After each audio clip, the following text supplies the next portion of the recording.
لو أنزلنا هذا القرآن على جبل لرأيته خاشعا متصدعا من خشية الله.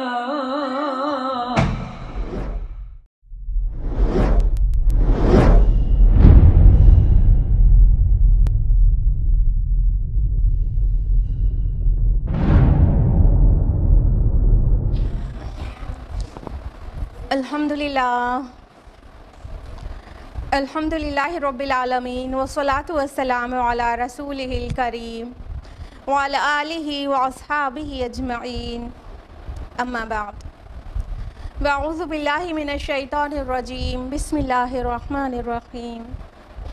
شہر رمضان الذی انزل فیہ القرآن ھدی للناس وبینات من الھدی والفرقان۔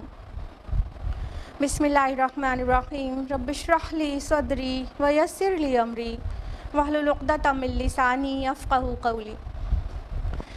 میرے عزیز سامعات، درس قرآن مجید میں آپ سبھی کا تہہ دل سے خیر مقدم ہے۔ السلام علیکم ورحمۃ اللہ وبرکاتہ۔ کیسے آپ سبھی لوگ؟ الحمدللہ۔ اللہ تعالیٰ کرے کہ آپ اچھے رہیں، خوشحال رہیں۔ اللہ تعالیٰ آپ کو کووڈ-19 جیسے پینڈیمک سے اپنی مخصوص حفاظت میں رکھے اور آپ کے بچوں کو بھی، اور اللہ تعالیٰ کرے کہ ہمارے ایمان کی بھی حفاظت ہو اس پرفتن دور میں، اور ہم جئیں تو ایمان کے ساتھ اور فوت ہوں تو ایمان پر، آمین۔ درس قرآن مجید میں کون سی سورہ چل رہی ہے؟ سورہ طٰہٰ۔ اگر آپ لوگوں کی یادداشت اچھی ہے تو بتائیے، ایک ہفتے پھر گیپ ہو گیا نا، لاسٹ ویک عاشورہ تھی، اس وجہ سے گیپ ہو گیا۔ تو 2 ویکس پہلے ہم لوگوں نے سورہ طٰہٰ کی کس آیت تک ڈیٹیل میں مکمل کر لیا تھا؟ 79۔ ویری گڈ، یاد ہے سب کو، ماشاء اللہ۔ اللہ تعالیٰ آپ کے علم میں اور یادداشت میں اضافہ کرے۔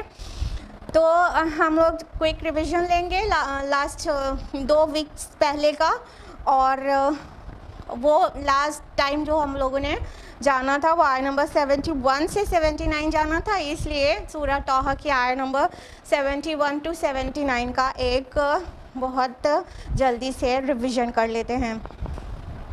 تو جب موسیٰ علیہ السلام نے اپنا وہ معجزہ دکھایا تھا، وہ اژدہا بن گیا تھا جو ان کا عصا، تو سارے جادوگر سجدے میں گر پڑے تھے۔ تو اس نے کہا، فرعون نے کہا کہ کیا تم موسیٰ پر ایمان لے آئے؟ ابھی میں نے تم سے کہا بھی نہیں ایمان لانے کو۔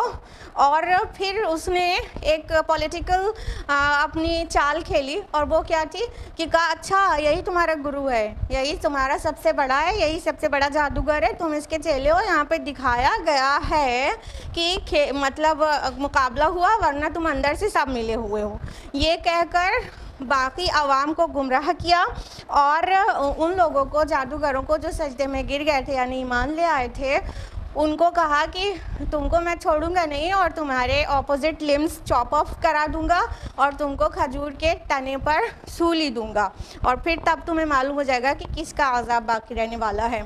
تو اس کے بعد جادوگروں کے ایمان کی پختگی آپ نے دیکھی تھی، تفصیل سے سنی تھی لاسٹ ٹائم، کہ انہوں نے کہا، سب نے جو ابھی ایمان لے کر آئے تھے مومنین، یعنی جو جادوگر تھے اس سے پہلے، ان لوگوں نے کہا کہ ہم ہرگز تم کو ترجیح نہیں دیں گے جبکہ اللہ تعالیٰ نے ہم پر کھول دیا ہے کہ کیا حق ہے، اور تم سے جو کرتے بنے کر لو، فقد ما انتقاض، تم سے جو کرتے بنے کر لو، اب تو ہم پلٹنے کے نہیں، اور تم کر بھی کیا سکتے ہو، صرف دنیا کی زندگی کا فیصلہ کر سکتے ہو۔ سبحان اللہ، اتنا پختہ ایمان۔ اور ان کا ایمان آخرت پر بھی ایسا زبردست ہو گیا تھا کہ وہ کہنے لگے سبھی جادوگر کہ ہم تو اللہ پر ایمان لا چکے ہیں، وہ ہمیں بخش دے گا ہماری خطاؤں کو، اور جو تم نے ہم سے جادو کرنے پر ہم کو مجبور کیا، وہ بھی ہم اللہ سے دعا مانگیں گے کہ اللہ تعالیٰ ہم کو بخش دے، اور باقی رہنے والا تو اللہ ہے، اور بہتر بھی اللہ ہی ہے، اس کا جواب دیا۔ پھر آگے بتا دیا گیا کہ مجرم کون ہے۔ وہاں پر فرعون مجرم کہہ رہا تھا ان جادوگروں کو جو موسیٰ علیہ السلام پر ایمان لے آئے تھے. تو آیا نمبر 74 میں واضح کر دیا گیا کہ مجرم ایکچولی کون ہے. جو رب اور رسول کی نہیں مانتا وہ روز آخرت مجرم کی حیثیت سے آئے گا اور جہنم میں بہت ذلت و خواری کے ساتھ ڈال دیا جائے گا. اور جس نے رب اور رسول کی مانی اس کے لیے عمدہ باغات ہیں اور جس کے دامن میں نہریں بہتی ہیں, اور یہ بدلہ ہے اس کا جن لوگوں نے اپنے آپ کو پاک کیا. اور لاسٹ ٹائم ہم نے آپ کو تزکیے کی ڈیٹیلز بتائی تھی. ٹھیک ہے, پھر اس کے بعد آگے ہے آیت نمبر 77 میں کہ اللہ تعالیٰ نے موسیٰ علیہ السلام کو حکم دیا کہ ہمارے بندوں کو راتوں رات لے کر نکل جاؤ, یعنی ہجرت کا حکم آ گیا. تو موسیٰ علیہ السلام نے جتنے مومنین تھے جن کی اکثریت بنی اسرائیل کی تھی اور کچھ ظاہر مصری بھی تھے اس میں, تو ان سب کو لے کر موسیٰ علیہ السلام چلے. لیکن ان کے سامنے کیا تھا؟ بحر احمر یعنی ریڈ سی تھا. تو اس وقت سویز نہر تو تھی نہیں, تو ریڈ سی سے لے کر میڈیٹرینین سی تک کا پورا راستہ کھلا ہوا تھا. لیکن وہاں پر بہت سی فوجی چھاونیاں ہوا کرتی تھیں فرعون کی. تو اس وجہ سے موسیٰ علیہ السلام نے پلان کیا ہوگا کہ وہ ریڈ سی کے کنارے کنارے ساحل سمندر سے لمبا سفر کر کے نکل جائیں. لیکن جب فرعون نے اپنا پورا لشکر لے کر تعاقب کیا موسیٰ علیہ السلام اور بنی اسرائیل کا, تو سامنے اب ریڈ سی آ گیا اور وہ پیچھے سے سب گر چکے تھے. اب ان کو سمندر سے پار جانے کے علاوہ کوئی راستہ نہیں بچا تھا. تو پھر جانتے ہیں آپ سبھی کو کہ اس کے بعد کیا ہوا. اللہ تعالیٰ نے موسیٰ علیہ السلام کو حکم دیا کہ وہ اپنا عصا سمندر پر مارے, اور انہوں نے مارا اور سمندر پھٹ کر دو چٹانوں کی شکل میں کھڑا ہو گیا. اور صرف چٹان ہی نہیں بن گیا, سمندر بیچ میں خشک راستہ بن گیا. اور موسیٰ علیہ السلام بنی اسرائیل کو لے کر وہاں سے گزر گئے. پیچھے سے فرعون اور اس کے لشکر نے تعاقب کیا, اور وہ جب پورے کے پورے سی ایریا میں آ چکے تھے جو بعد میں خشک ہو گیا تھا, اس ایریا میں جب آ چکے تھے تو پھر سے پانی بن گیا اور سب کے سب وہیں پر غرقاب ہو گئے. اللہ تعالیٰ نے آیت نمبر 75 میں کنکلیوڈنگلی یہ کہا کہ فرعون نے اپنی قوم کو گمراہ کیا اور ہدایت نہیں دی. مطلب کہ وہ کنگ تھا, اگر وہ ایمان لے آتا تو اس کا پورا کنگڈم بھی ہائی چانسز تھے سب کے سب ایمان لے آتے, لیکن وہ نہیں لایا تو باقی لوگ بھی اس کو بلائنڈلی فالو کرنے میں نہیں لائے, اور فائنلی ان کا نتیجہ کیا نکلا؟ سب گمراہ ہو گئے. دنیا میں تو چھوٹی سی پنشمنٹ ہی کہا جائے گا لیکن عبرتناک تھی, لیکن آخرت میں تو بڑی پنشمنٹ ہوگی. اللہم لا تجعلنا منہم. یہ تھا لاسٹ ٹائم کا ریویژن. اب ہم لوگ آیت نمبر 80 آنورڈز جانیں گے آج. Now ready every body? اعوذ باللہ من الشیطان الرجیم, بسم اللہ الرحمن الرحیم. آیت نمبر 80 ہے, یا بنی اسرائیل قد انجیناکم من عدوکم وبعدناکم جانب الطور الایمن. اے بنی اسرائیل, ہم نے تم کو نجات دی تمہارے دشمن سے, پھر ہم نے تم کو بلایا کوہ طور کی داہنی جانب. وَنَزَّلْنَا عَلَيْكُمُ الْمَنَّ وَالسَّلْوَىٰ, اور تم پر من اور سلوہ نازل کیا. یہ یہاں پر بہت ساری ڈیٹیلز اسکپ کی گئی ہے. آپ لوگوں کو اچھی طرح سے پتہ ہے کہ موسیٰ علیہ السلام اور ان کی قوم کا تذکرہ قرآن مجید میں سب سے زیادہ ہے, لیکن الگ الگ مقامات پر الگ الگ وقت کی الگ الگ ٹائم پیریڈ کی ڈیٹیلز ہیں. ٹھیک ہے, ایز پر دا کانٹیکسٹ, جہاں پہ جس چیز کی زیادہ ضرورت ہے. تو جب سمندر کو عبور کر کے موسیٰ علیہ السلام بنی اسرائیل کو لے کر صحرائے سینا میں پہنچے, اس کی پوری ڈیٹیل سورہ اعراف کے رکوع نمبر 16 اور 17 میں ہے. ٹھیک ہے, اور اس کا ایک پورشن سورہ بقرہ میں بھی ہے, آپ کو یہ بھی پتہ ہوگا. ٹھیک, تو وہ یہاں پر وہ پوری چیزیں اسکپ کر دی گئی ہیں کہ کس طرح سے وہ بنی اسرائیل موسیٰ علیہ السلام کے ساتھ ساتھ صحرا میں پہنچے, اور جب صحرا میں داخل ہوتے ظاہر ہے کھانے پینے کے لیے ان کے پاس کچھ نہیں تھا, تو ان 40 سالوں تک وہ بنا مطلب کمائے صحرا میں کس چیز سے فیڈ کیے جاتے رہے؟ من اور سلوہ سے 40 سال تک. ٹھیک ہے, اور جو من اور سلوہ کی ڈیٹیلز اگر آپ کو نہیں معلوم ہو تو من ایک ٹائپ کے گوند جیسا کچھ لکوڈ ہوتا تھا جو اوس کی شکل میں مطلب اللہ تعالیٰ ان پر گرا دیتا تھا، نازل کر دیتا تھا. اور جب یہ صبح کو اٹھتے تھے تو جیسے شبنم ہوتی ہے نا، یہ والی شبنم نہیں، ہاں شبنم جانتے ہیں نا، ڈیو ڈراپس نا، تو جو شبنم کی طرح ان کو من پورے میں بکھرا ہوا ملتا تھا. تو اس کو نا وہ سوکھ جاتا تھا، وہ کھرچ کے نکال لیتے تھے، پھر اس کو گرائنڈ کر کے اور اسے روٹی وغیرہ بنا لیتے تھے. یعنی من was the source of carbohydrate for them. ٹھیک ہے، اس سے ان کے کاربوہائیڈریٹ کی ریکوائرمنٹ پوری ہوتی تھی من سے. اور سلوا کیا ہے جانتے ہیں؟ ہاں بٹیر، کوئل، جو کوئل ہوتی ہے نا، تو وہ سلوا وہ ایک پرندہ ہوتا تھا. تو وہ ان کو اتنی زیادہ مطلب تعداد میں وہاں پر اویلیبل ہوتا تھا کہ آرام سے بغیر پریشانی کے آرام سے اس کو پکڑ کر وہ اس کو ذبح کر کے کھا لیتے تھے. تو پروٹین کی ریکوائرمنٹ ان کی سلوا سے پوری ہوتی تھی. ٹھیک ہے، کوئل سے پروٹین، یعنی ہم میٹ کھاتے ہیں تو برڈز میٹ تو اور زیادہ ڈیلیشیس ہوتا ہے، تو وہ مطلب سلوا سے اپنی پروٹین کی ریکوائرمنٹ کو پوری کرتے تھے. من اور سلوا کتنا زیادہ ان کو ملتا تھا اس کی ڈیٹیلز بائبل میں بھی ہے. Book of Exodus chapter number 16 verse number 13 to 15 میں، اور book of Numbers chapter number 11 verse number 7 to 9 میں، اور book of Joshua chapter number 5 verse number 12 میں. وہ پورے ڈیٹیل میں ہے کہ کتنا زیادہ سامان اور سلوا ان کو اویلیبل تھا.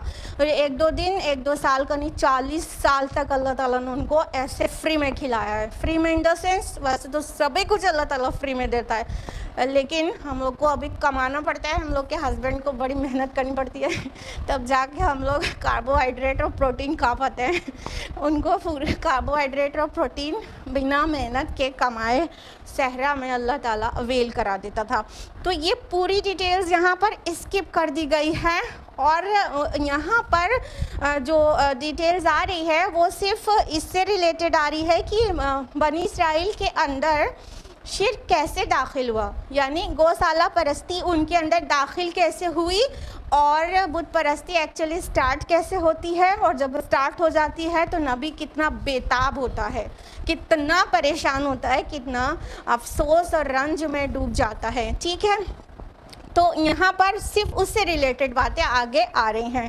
تو اللہ تعالیٰ نے بنی اسرائیل کو مطلب سورہ بقرہ میں بھی ہے کتنی بار ان کو احسانات یاد دلائے ہیں. یہاں پہ بھی کہا، اے بنی اسرائیل تم کو ہم نے نجات دی تمہارے دشمن سے. کون تھا دشمن؟ فرعون تھا. کیا ہوا تھا اس کے ساتھ؟ پورا اپنی آرمی کے ساتھ غرق ہو گیا، مر گیا، تباہ ہو گیا. اب وہ بنی اسرائیل کو ٹارچر کرنے کے لیے باقی نہیں تھا روئے زمین پر. تو یہ اللہ تعالیٰ کا انتظام تھا. اب ان بنی اسرائیل کو وہاں سے نجات ملی. پھر فرمایا کہ ہم نے تم کو کوہ طور کی داہنی جانب بلایا. یہاں داہنی جانب مطلب ایسٹرن ریجن آف طور. ٹھیک ہے، وہاں پہ اللہ تعالیٰ نے بلایا تھا. اب یہ موسیٰ علیہ السلام کی اس جرنی کا ذکر تو یہاں پر ہے، لیکن اس کی ڈیٹیلز جو ہے وہ سورہ اعراف کے 70ویں رکوع میں ہے. اگر آپ لوگوں کو ٹھیک سے یاد ہو کہ کس طرح سے موسیٰ علیہ السلام کوہ طور پہ بلائے جاتے ہیں، پھر وہ جاتے ہیں، پھر وہ مطلب بےتاب ہو کر وہ چاہتے ہیں جب اللہ تعالیٰ سے ہم کلام ہونے کا مجھے کریڈٹ مل گیا، مجھے اتنا بڑی چیز میں مجھے مل گئی، تو کیوں نہ میں کیا اللہ تعالیٰ کو دیکھ بھی لوں. پھر وہ وہاں پر مطلب ریکویسٹ کرتے ہیں اللہ تعالیٰ سے کہ مجھے وہ یارائے نظر دے کہ میں تجھے دیکھوں. اور آپ کو پتہ ہے اللہ تعالیٰ کا کیا جواب تھا کہ تم مجھے نہیں دیکھ سکتے. دیکھو تم اب پہاڑ کی جانب اگر وہ ٹھہرا رہ سکے تو دیکھنا. اللہ نے تجلی فرمائی، وہ جل کے بھسم ہو گیا.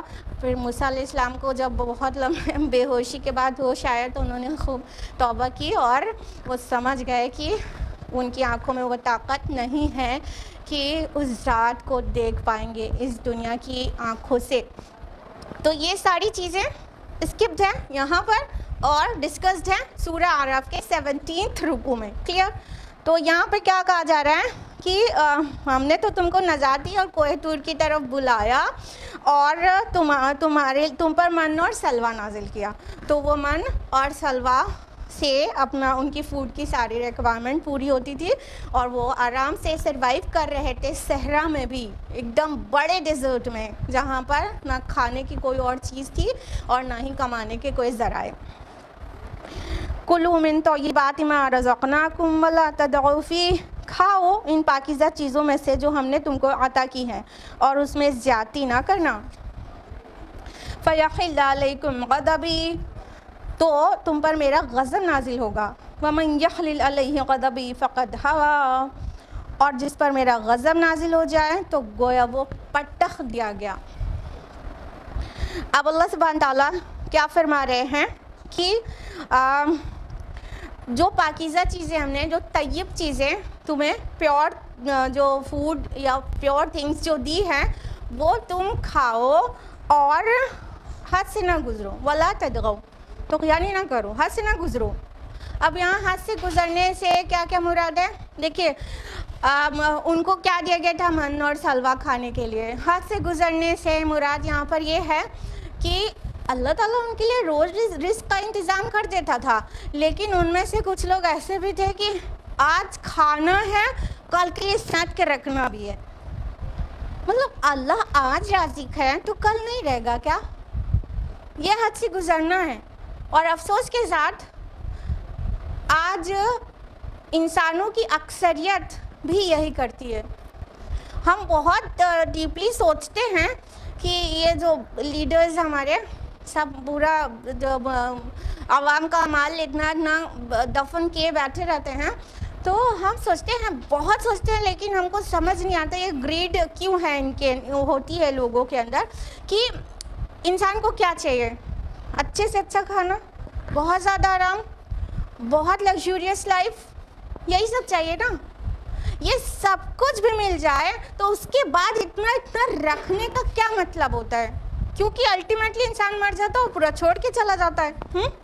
تو سینٹ کے رکھنا، سیونگ اور سیونگ اور سیونگ، اور اتنی زیادہ سیونگ کے ساتھ پوچھتے بھی کھا لیں تو کوئی مسئلہ نہیں ہوگا، پھر بھی اس سے زیادہ کی سیونگ۔ تو یہ جو ہے اللہ تعالیٰ پر توکل کے منافی ہے، یہ اللہ تعالیٰ پر ٹرسٹ جو ہمارا ہونا چاہیے وہ اس کے بالکل اگینسٹ ہے۔ کیونکہ جو اللہ آج ہمیں کھلا رہا ہے، آج ہمیں آکسیجن دے رہا ہے، آج ہمیں فوڈ واٹر سب کچھ دے رہا ہے، وہی اللہ کل نہیں دے گا کیا؟ جو ہم فیوچر کے لیے اتنا ڈھیر سارا سینٹ کے رکھیں اور بہت سیونگ کریں۔ ہاں، تو یہ بنی اسرائیل کر رہے تھے، اس کو قرآن حکیم میں کہا گیا حد سے نہ گزرو، تمہارا رب آج رازق ہے تو کل بھی وہی رازق ہے، کل بھی تم کو وہی دے گا۔ تم بچا کے رکھ کر یہ دکھا رہے ہو تمہیں اللہ پر بھروسہ نہیں ہے۔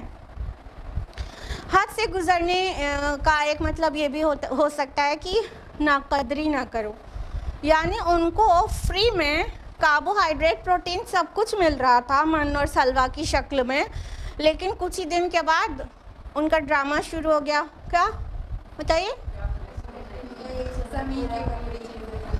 سب کو سورہ بقرہ کی آیت یاد آ رہی ہے نا، کہ ہم ایک جیسا کھانا کھانے پہ اکتا گئے ہیں، ہم کو مسور، پیاز، ککڑی، لہسن، ہم کو ڈفرینٹ ٹائپس کا کھانا چاہیے۔ اللہ تعالیٰ جو بہتر چیز تم کو دے رہا ہے اور تم کمتر مانگ رہے ہو، ہاں، یہ ناقدری ہے، اور ناقدری کرنا بھی حد سے گزرنا ہے۔ اتنی آسانی سے ہم لوگ کہہ رہے ہیں، سن رہے ہیں، ذرا ہم لوگ اپنے آپ کو بھی چیک کر لیں کہ ہمارے دسترخوان پر اگر وہی چیز جو کل بنی تھی وہی آج بھی بن جاتی ہے تو کہتے ہیں ابھی کل تو کھایا تھا ارہر کی دال، کہتے ہیں کہ نہیں؟ اور کچھ گھروں کے مرد تو ایسے ہوتے ہیں کہ جو چیز ایک دن بن گئی وہ ہفتوں نہیں بن سکتی، پھر ارے ابھی تو کھایا تھا پھر تم نے آج بنا دیا۔ ہمارے پیارے نبی صلی اللہ علیہ وسلم کیا کھاتے تھے؟ کئی مہینے تو آپ پر ایسے گزرے ہیں کہ 2 کالی چیزوں پر گزارا ہوا ہے، چولہے میں آگ نہیں لگی، وہ 2 کالی چیزیں تھیں، پانی اور کھجور۔ ہاں، کئی مہینے بھی ایسے گزرے ہیں چولہے میں آگ نہیں لگی۔ اس کے علاوہ جو آپ کا روزانہ جب کھانا ملتا بھی تھا تو آپ کا کھانا کیا تھا؟ جو کی روٹی۔ جس دن سالن مل جاتا تھا اس دن وہ سب سے اچھا کھانا بہت دن کے بعد والا کھانا ہوتا تھا، سالن۔ ہم لوگ 10 طرح کی چیزیں دسترخوان پہ سجا کے کھاتے ہیں، پھینکتے ہیں، اور اس کے بعد بھی 2-4 دن کے بعد وہی کھانے کو مل جائے تو صاف کہہ دیتے ہیں ابھی تو کھایا تھا۔ تو ہم لوگ بھی اپنے آپ کو چیک کریں، خالی کہیں نہیں کہ ہاں بنی اسرائیل تو بڑے عجیب تھے بھائی، اللہ نے تو انہیں من اور سلوا دیا تھا اور وہ اس سے ناقدری کر رہے تھے۔ اس قسم کی ناقدری ہم اور آپ بھی کمٹ کرتے ہیں۔ غور کریں اور اپنا تزکیہ کریں، اور جو اللہ تعالیٰ نصیب کرے اس پر شکر کریں اور جب کھائیں، اور بالکل بھی حد سے نہیں بڑھیں ہم اور آپ سبھی۔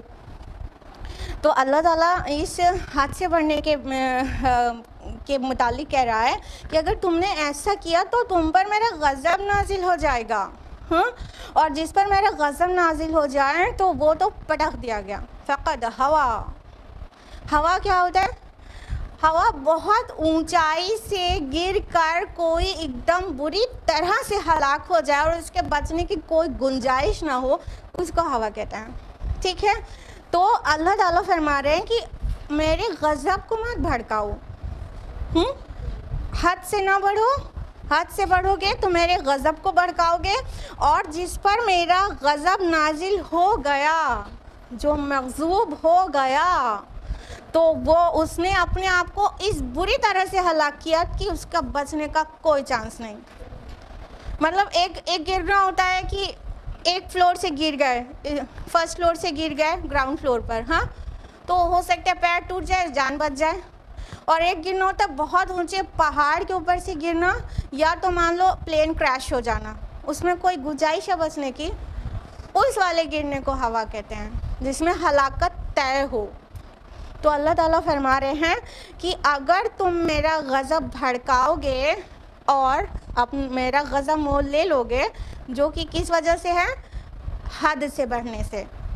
حد سے بڑھو گے تو میرا غضب مول لے لو گے، اور جو غضب میرا مول لے گا وہ گیا، he will perish، وہ بچے گا نہیں، ذرا سا بھی نہیں بچے گا۔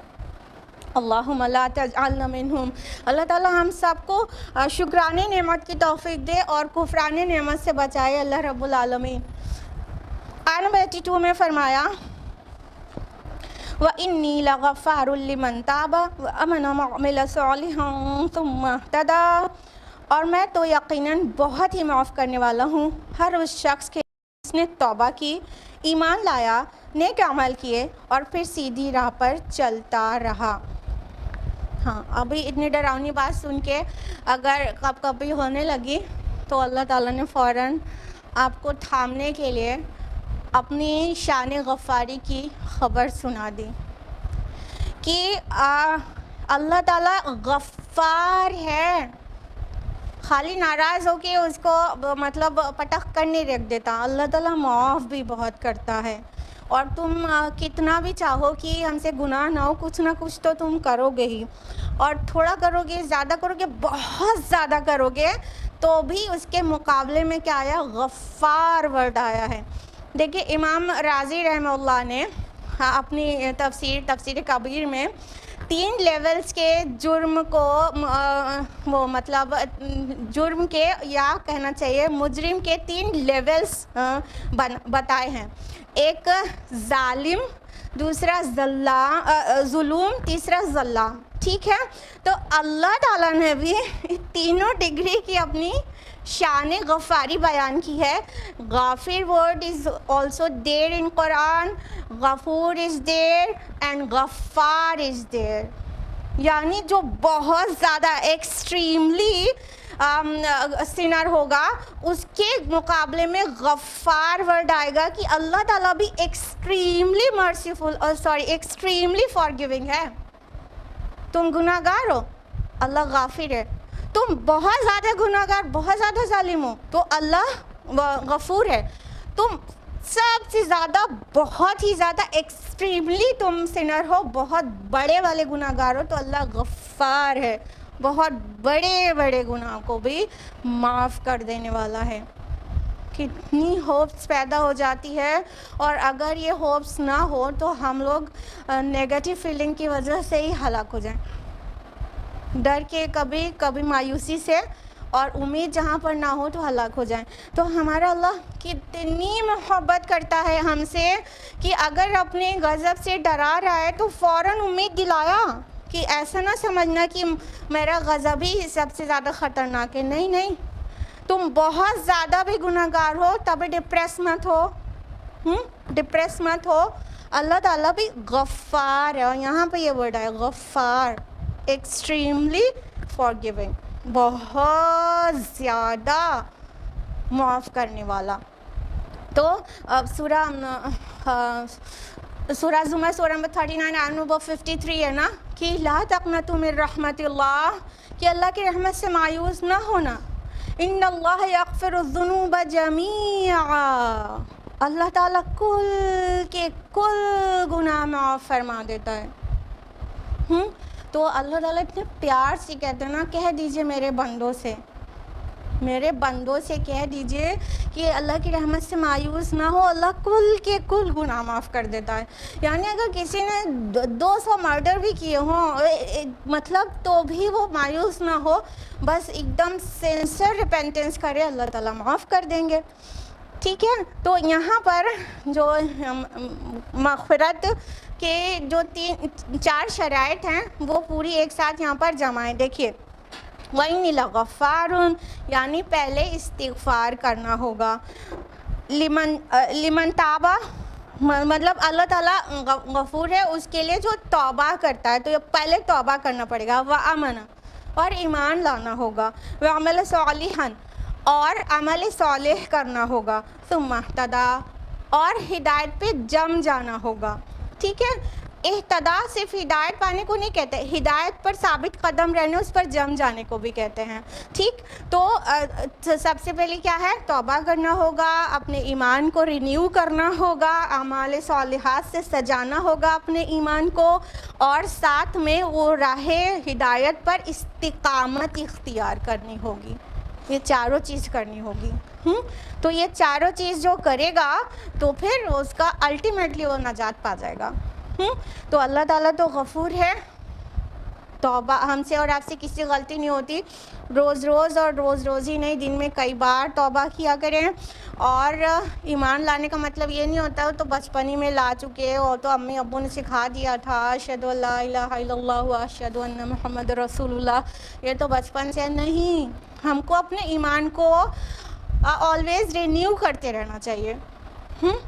اپنے ایمان کو مطلب بار بار ہمیں یہ صدق دل سے گواہی دینا چاہیے کہ وہ ہی ہے جو عبادت کے لائق ہے، اور محمد رسول اللہ صلی اللہ علیہ وسلم کی ذات ہی ہے جو مطلب پیور ہے، جس سے کوئی گناہ نہیں ہوا، اور وہ ہمارے ہادی اور رہنما ہونے کے لائق ہیں. یہ دل کی گہرائی سے ہمیں اپنے ایمان کو بار بار رینیو کرنا چاہیے. اور عمل صالح تو خالی مولی کوئی ہو ہی نہیں سکتا ایمان کے بغیر، اور ایمان ہے اور عمل صالح نہ ہو تو مطلب نہیں ہے، نجات تب بھی مشکل ہوگی. اور ہدایت پر ثابت قدم رہنا، جم جانا، یعنی اپنے اعمال کو صحیح کر لیا، پھر اسٹریٹ پاتھ پر ہی چلنا، پھر مڑ کے پیچھے نہیں دیکھنا. یہ الگ بات ہے کہ پھر غلطی ہو گئی تو پھر توبہ کریں، وہیں سے پھر شروع کریں. لیکن یہ کہنے کا مطلب یہ نہیں ہے کہ جب توبہ کریں تو سوچیں کہ آئندہ پھر کر لیں گے تو پھر توبہ کر لیں گے. نہیں، جب توبہ ہو تو وہ سنسر ریپنٹنس ہو، توبۃ النصوح ہو کہ آگے نہیں کریں گے. وہ الگ بات ہے لڑکھڑائیں گے، گریں گے، پھر اٹھیں گے، پھر چلیں گے. تو یہ کرتے رہنا ہے، لیکن ہدایت کا راستہ واضح ہو جانے کے بعد اسے اختیار کرنا، اس پر ثابت قدمی دکھانا ہوگا.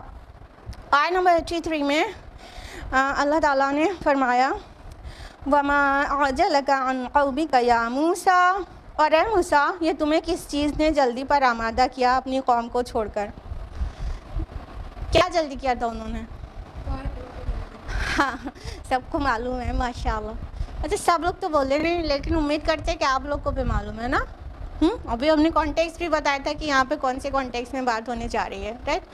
تو موسیٰ علیہ السلام کو اللہ تعالیٰ نے کوہ طور پر بلایا تھا، کس کام کے لیے؟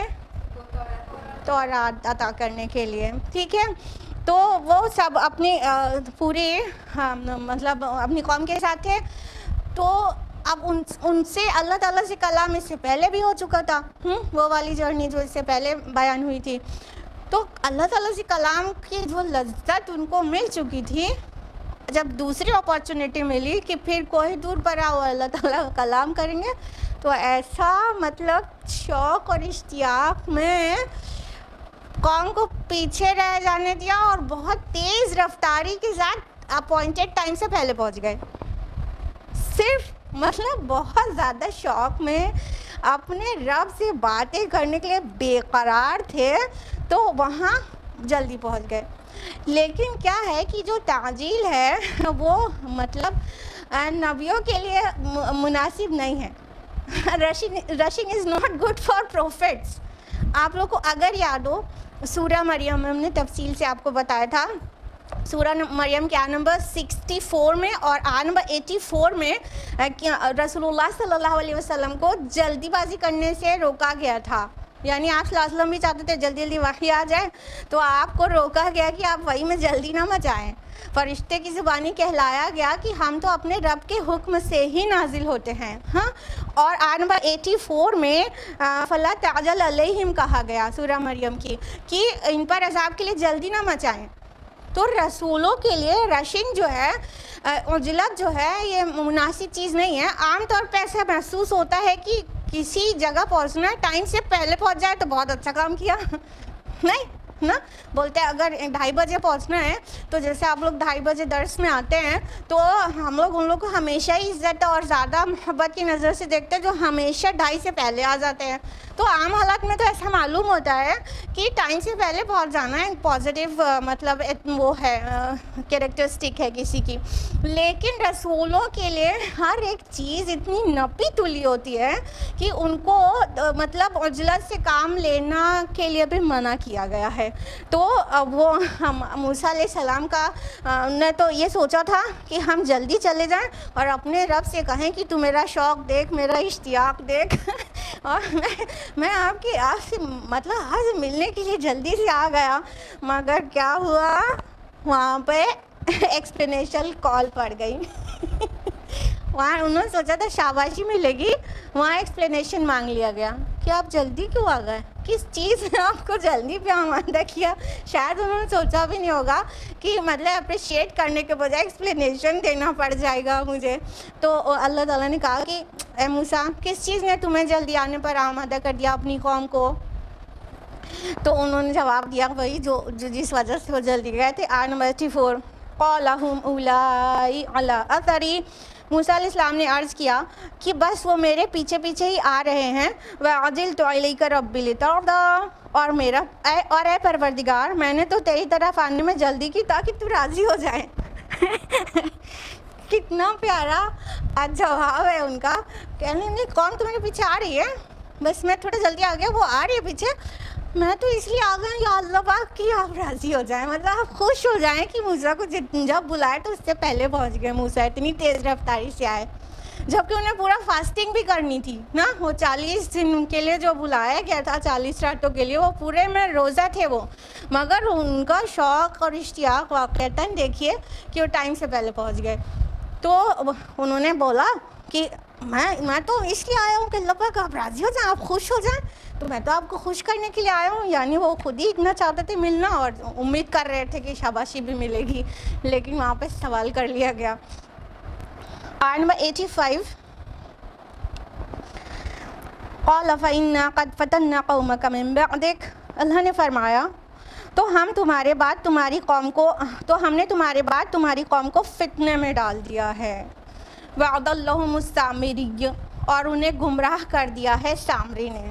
اللہ اللہ تعالیٰ کسی کو گمراہ کرتا ہے، فتنے میں ڈالتا ہے، اللہ تعالیٰ ڈالتا ہے ہاں کہ نہیں.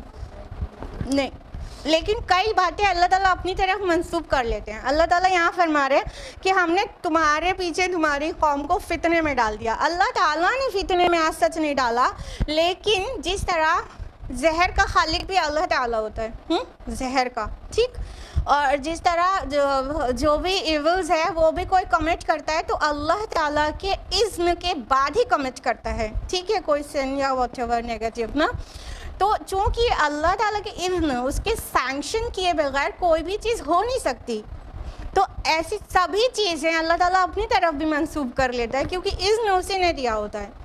تو اللہ تعالیٰ کہتے ہیں ہم جس کو گمراہ کرتے وہ راہ نہیں پائے گا. اللہ تعالیٰ کبھی گمراہ نہیں کرتا, لیکن وہ گمراہی کے راستے پہ چلنا چاہتا ہے اور اس کے ایفرٹس گمراہی والے ہی ہوتے ہیں, تو اللہ سینکشن کر دیتا ہے, اذن دے دیتا ہے, گرانٹیڈ کرو, ٹھیک ہے. تو اس کو اللہ تعالیٰ اپنی طرف منسوب کر لیتے ہیں. تو یہاں پہ بھی کہا گیا کہ ہم نے آپ کی قوم کو آپ کے پیچھے فتنے میں ڈال دیا ہے, اور یہ فتنہ کون سا تھا کہ سامری نے ان کو گمراہ کر دیا تھا.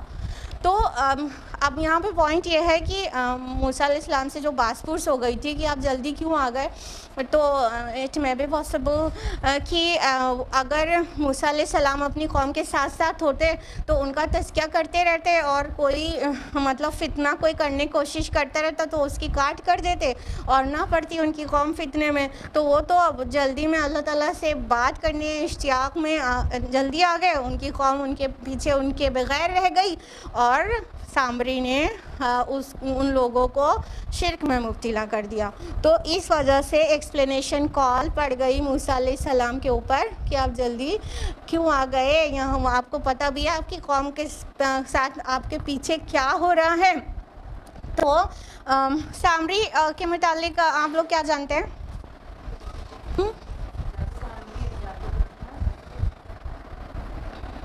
اس کا نام تھا سامری.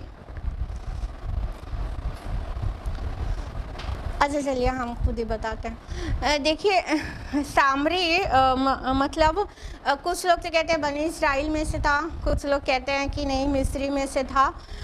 تو وہ جو بھی تھا, لیکن وہ اس کا نام نہیں تھا سامری, ٹھیک ہے, بلکہ کسی نسل یا کسی قوم یا کسی جگہ کے نام سے اس کو منسوب کیا گیا یہاں پہ سامری, ٹھیک ہے, کیونکہ وہ سامرا ایک بستی بھی تھی ادھر.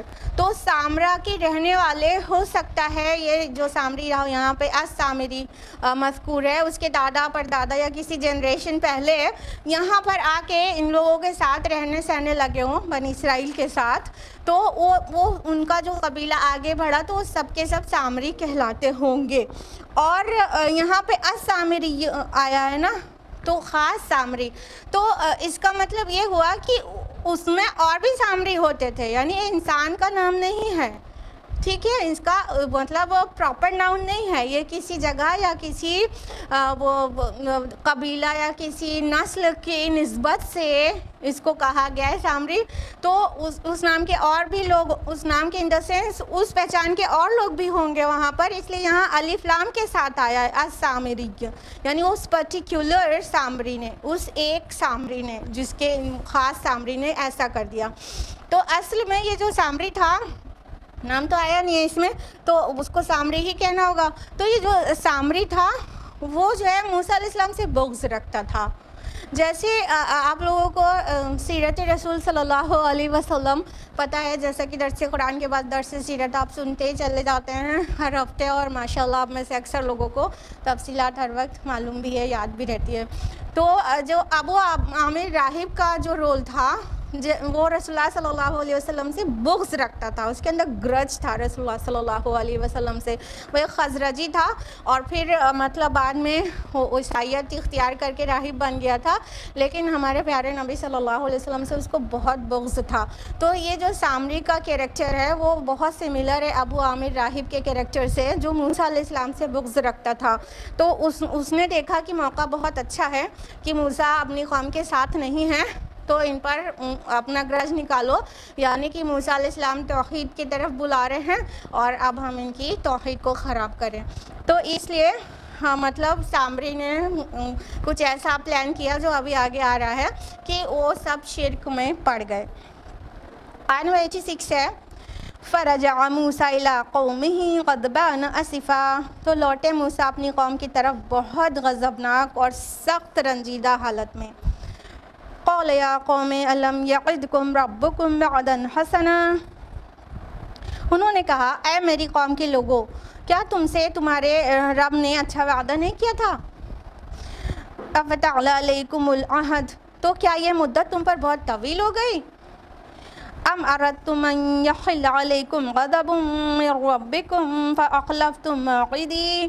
یا تم لوگوں نے یہ چاہا کہ تم پر تمہارے رب کا غضب نازل ہو تو تم نے میرے وعدے کی خلاف ورزی کر ڈالی۔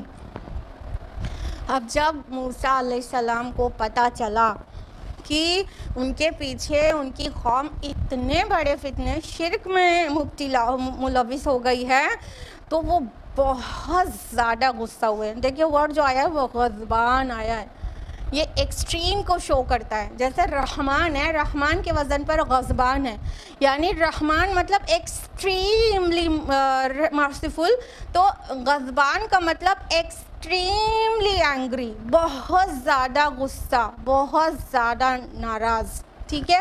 تو جب موسیٰ علیہ السلام کو پتہ چلا کہ ارے اللہ تعالیٰ نے ابھی میری قوم پر اتنے احسانات کیے اور اتنی آسانی سے یہ شرک میں پڑ گئے، تو بہت غصہ ہوئے اور بہت ڈس اپوائنٹمنٹ ہوا، ان کو بہت رنجیدہ ہو گئے، اور پھر اپنی قوم کی طرف غصے کی حالت میں پلٹے اور کہنے لگے کہ مطلب اے میری قوم کے لوگوں، کیا تمہارے اللہ نے، تمہارے رب نے تم سے اچھا وعدہ نہیں کیا تھا؟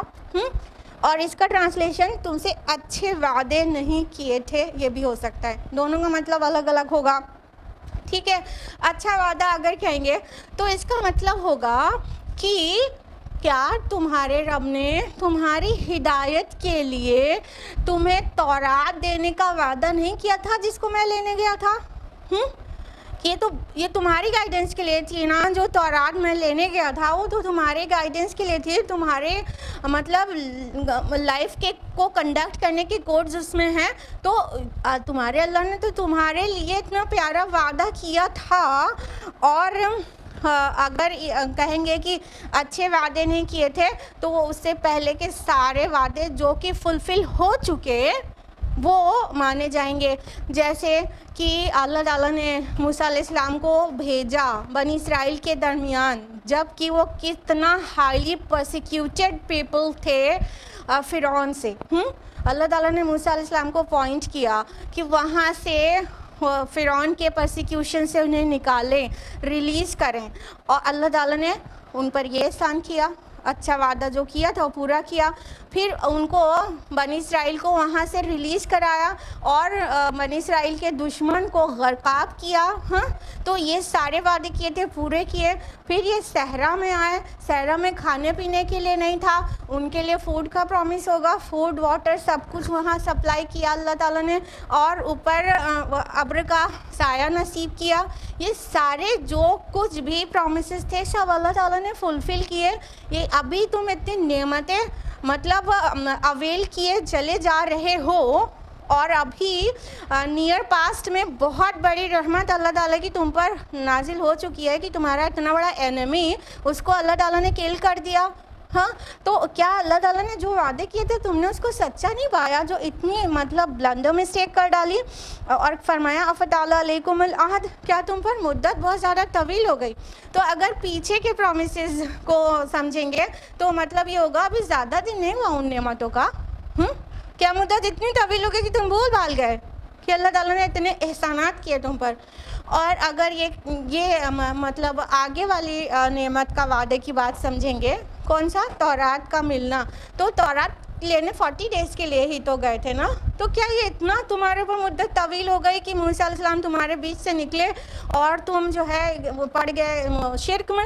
اتنی مدت طویل ہو گئی تھی تم پر، اور موسیٰ علیہ السلام مطلب گویا ہیں، بس بولتے ہی جا رہے ہیں۔ یا تم لوگوں نے یہ چاہا کہ تم پر تمہارے رب کا غضب نازل ہو جائے کہ جو تم نے میرے وعدے کی خلاف ورزی کر ڈالی، مطلب یا تو پھر تم نے یہ خود چاہا کہ تم اللہ کے غضب کے مستحق ہو جاؤ اور تم نے میرے وعدے کی خلاف ورزی کر ڈالی۔ یہ کون سے وعدے کی بات ہو رہی بھائی؟ جلدی بتائیے، نبیوں سے کون سا وعدہ کرتی ہے قوم؟ جلدی جلدی جلدی۔ امت کے لوگ اپنے نبی سے کیا وعدہ کرتے ہیں؟ ہاں ماشاء اللہ، اور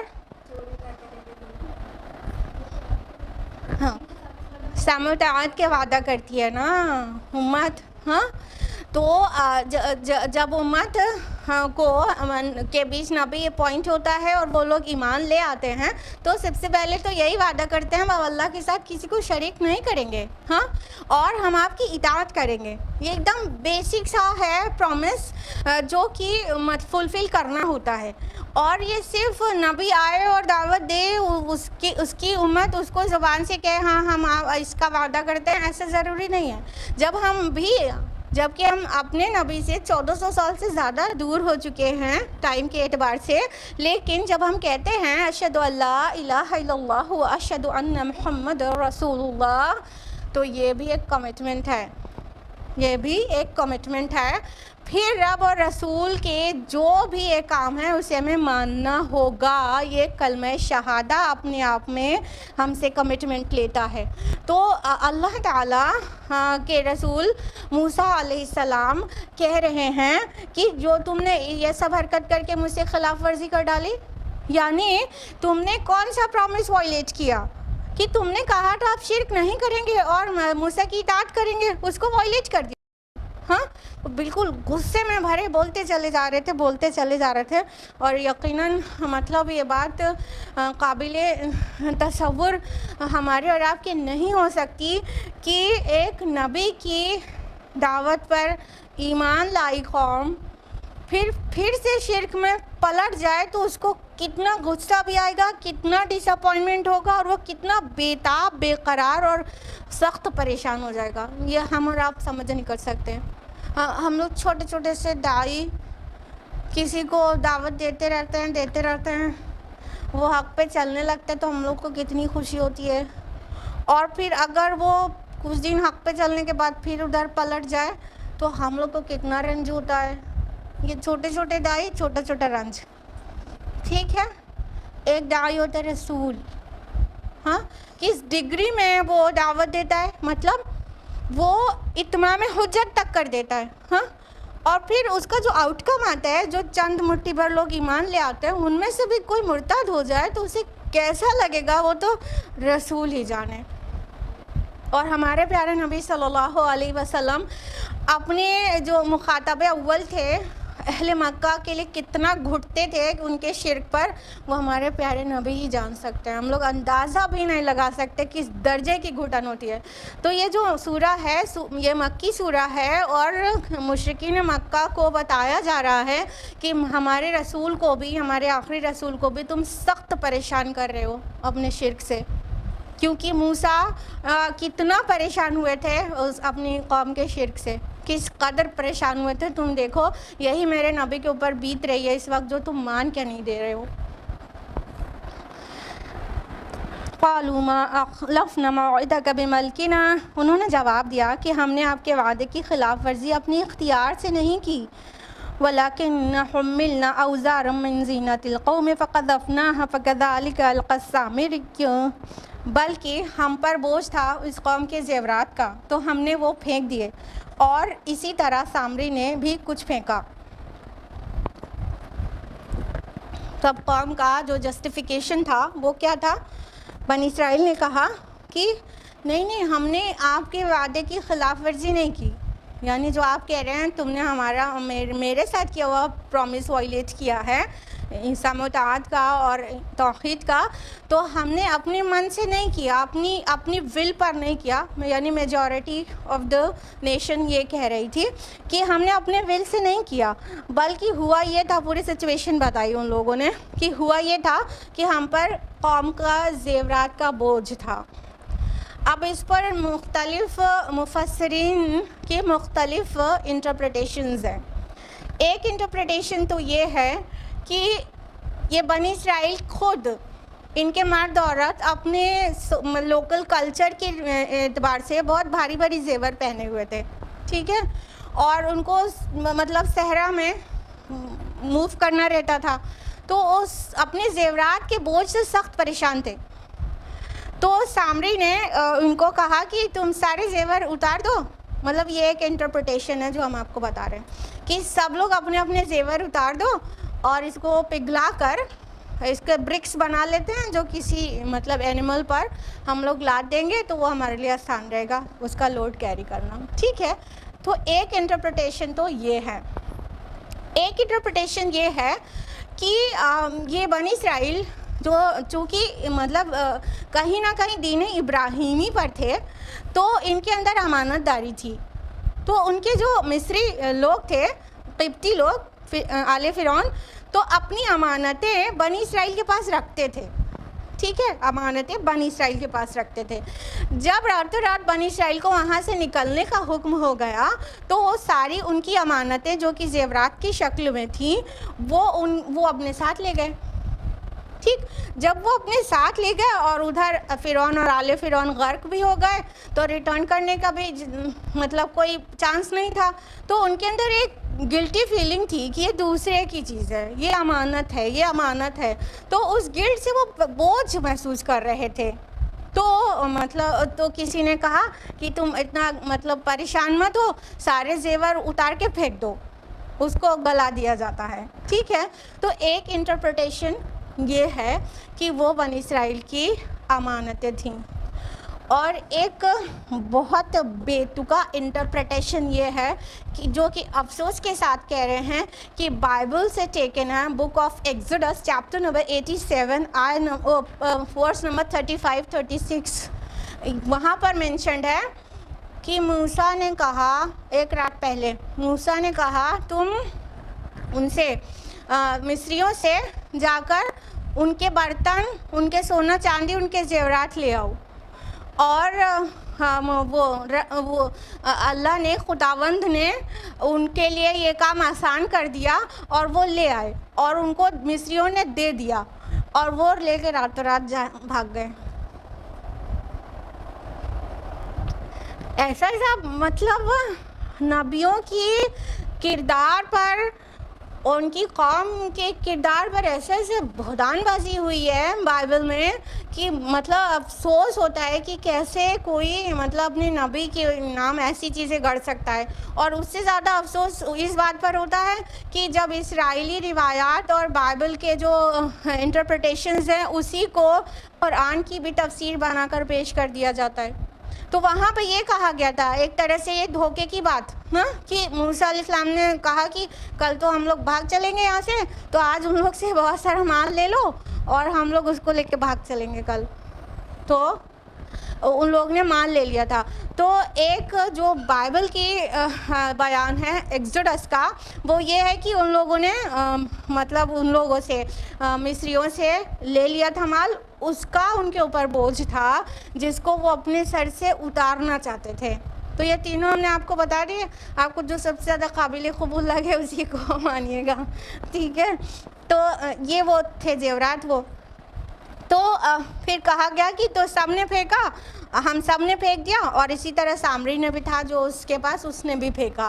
یعنی جب سامری نے کہا کہ تم سارا ایکیومولیٹ کرو، تم لوگ اپنے اپنے لا کے زیورات ڈال دو، اور جہاں تک کانٹیکسٹ سے لگ رہا ہے کہ آگ میں ڈالنے کے لیے کہا جا رہا ہے، ٹھیک ہے، آگ جلا دیتا ہوں، تم لوگ اپنے اپنے زیورات ڈال دینا، پگھل جائے گا، اور اگر قوم کے زیورات تھے تو وہ برکس بنا کے رکھ لیے جائیں گے، اور اگر وہ بنی اسرائیل وہ ان کے قبطیوں کے، مصریوں کے کی امانتیں تھیں تو اس امانت کا بوجھ اتر جائے گا، پھینکو یہاں سے، اور مطلب اپنے دل سے جو بوجھ اور گلٹی فیلنگ ہے اس کو نکالو۔ تو وہ زیورات سب نے اپنے اپنے لا کے ڈالا، امید ہے کہ اس میں ڈالو گا آگ میں، تو سامری نے بھی ڈالا، ٹھیک ہے، وہ یہ دکھا رہا تھا کہ میں نے تم کو بہت اچھا اور بہت نیک مشورہ دیا ہے، ٹھیک۔ تو سامری کے پاس بھی جو کچھ تھا اس نے بھی ڈالا۔ پھر کیا ہوا؟ آیت نمبر 88، فَأَخْرَجَ لَهُمْ عِجْلًا جَسَدًا لَهُ خُوَارٌ، پھر اس نے ان کے لیے ایک بچڑا برآمد کر دیا، ایک دھڑ جس میں سے ڈکارنے کی آواز آتی تھی۔ فَقَالُوا هَذَا إِلَٰهُكُمْ وَإِلَٰهُ مُوسَىٰ فَنَسِيَ، تو انہوں نے کہا کہ یہ ہے تمہارا معبود اور موسیٰ کا معبود، مگر وہ بھول گیا ہے۔ تو سامری نے اس طرح سے ان کو بہکا کر سارے زیورات کو اکٹھا ہونے کے بعد اس کو گلایا، اور پھر اس سے ایک بچڑا بنا دیا، ایک کاف، ٹھیک۔ اور اس کا بنانے کا میکینزم کچھ اس طرح سے رکھا کہ جب اس میں سے ایئر پاس ہوتی تھی تو اس میں سے ایک بیں کر کے آواز آتی تھی، ٹھیک ہے۔ تو اب دیکھو ابھی یہ قوم جو ہے کچھ ہی مطلب وقت سے نبی کے اس میں آئی تھی تعلیمات کے انڈر میں. ابھی نبی ذرا سا پیچھے ہوئے وہ اس کی جہالت پلٹ آئی. سامری نے کہہ دیا کہ یہ تمہارا معبود ہے. دیکھو بولتا ہے یہ تمہارا معبود ہے. اصل میں موسیٰ کو مغالطہ ہو گیا ہے. وہ گئے اپنے معبود سے ملنے کوہ طور پر. تمہارا معبود تو یہ ہے یہ جو بچڑا ہے. دیکھا گوشالہ پرستی کیسے شروع ہوتی ہے. سامری نے بنایا وہ گرج میں گمراہ کرنے کے لیے ایک اسی سارے زیورات کا ایک بچڑا بنا دیا اور اس میں سے ایسا ٹریکی ڈنگ سے اس کو بنایا. اس کا جو پورا میکینزم تھا کہ ایئر پاس ہوتی تھی اس میں سے ہوا جاتی تھی تو ایک آواز سی برآمد ہوتی تھی. تو کہا کہ یہ ہے تمہارا معبود. اب یہاں پہ جو کہا گیا وَإِلَٰهُ مُوسَىٰ اور موسیٰ کا بھی معبود فنسی تو وہ بھول گیا ہے. تو بھول گیا. ایک یہ مانیں گے کہ اگر یہ سامری نے کہا تو موسیٰ کو کہہ رہے ہیں علیہ السلام کہ موسیٰ علیہ السلام بھول گئے ہیں ٹھیک.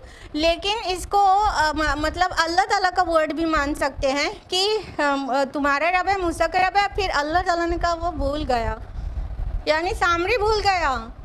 بھولنا گمراہی کے معنی میں بھی آتا ہے نا. بھول گیا گمراہ ہو گئے یعنی جو قوم بھول جاتی ہے اپنی تعلیمات وہ گمراہی تو ہو جاتی ہے نا. تو وہ بھولنا گمراہی کے معنی میں بھی رہتا ہے نا. تو سامری بھول گیا ایکچولی کہ رب معبود کون ہے. اللہ تعالیٰ معبود ہے اور یہ نہیں ہے. وہ گمراہ ہو گیا اور گمراہ کر رہا ہے لوگوں کو. اس طرح مطلب انسان کا عقیدہ خراب ہوتا ہے کہ جب انسان جیسے دیکھتا ہے کہ وہاں پہ کچھ چمتکار ٹائپ چیز ہو گئی تو سب کے سب سجدے میں گر جاتے ہیں. کون لوگ جن کا ایمان کمزور ہوتا ہے. اور ہندوستان میں تو سب سے زیادہ دیکھنے کو ملتا ہے. کہیں پہ بھی کچھ ان یوزول سا ہو گیا تو پھر وہاں پہ چڑھاوا چڑھنا اور لیپنا پوتنا اور مزار بنانا اور ہری چادر چڑھنا پھول چڑھنا وہاں پہ مجاور بیٹھ جانا بس شروع ہو جاتا ہے. تو اس طرح بت پرستی شروع ہوئی ہے. اس طرح سے ہوتی ہے. اور بنی اسرائیل کے درمیان یہ جو گوشالہ پرستی تھی یہ اس طرح سے شروع ہوئی تھی. افلا یرون الا یرجع الیہم قولا تو کیا وہ دیکھتے نہیں کہ وہ بچڑا ان کی طرف کوئی بات نہیں لوٹاتا.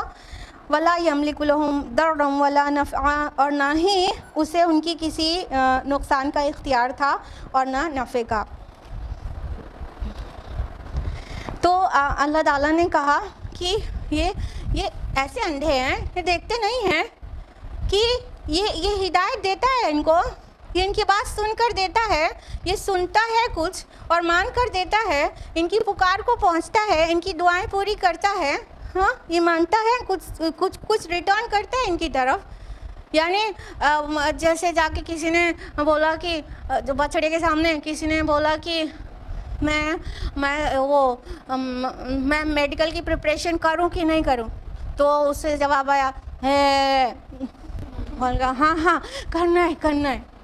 جواب مل گیا میرے لیے شگن ہے کرنا ہے کامیابی مل جائے گی. ہاں یہ عقیدہ ہوتا ہے. ہاں تو اس طرح سے مطلب ایسے عجیب سی آوازوں کی اتنی سی آواز کے چکر میں پورا ایمان کھو دیا.